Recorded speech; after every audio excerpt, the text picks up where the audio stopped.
This city is amazing. Leanna Cumber is a Jacksonville City Council member elected in 2019, and now she's running for mayor. I have a really unique background. Her father, as a teenager, emigrated from Cuba. She was an elementary school teacher, she is a lawyer, and she owns an infrastructure financing firm.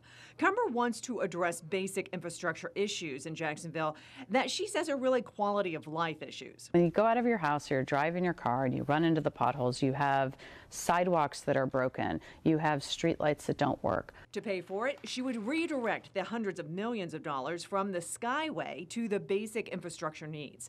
For bigger projects such as four-laning Normandy Boulevard, Cumber wants to aggressively go after state and federal funds.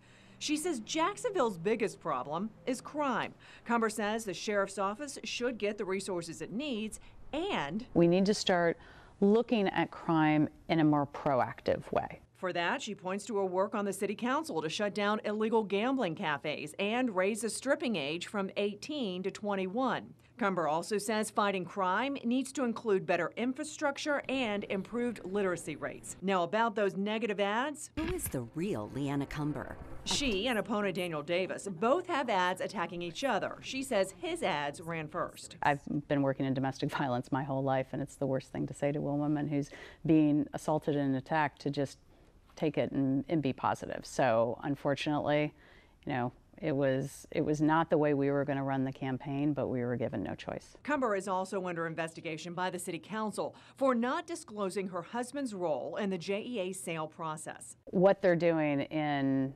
council was completely fed by Daniel Davis's communications director and his consultant.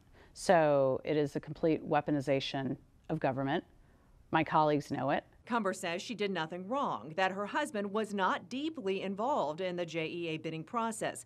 She says she did not reveal on a voluntary form her husband's involvement because he was working with the FBI to make sure the case would stick. I would never want to stand in the way of the U.S. attorneys in being able to put their case forward. Cumber believes the city is on the verge of great things, especially if she becomes mayor.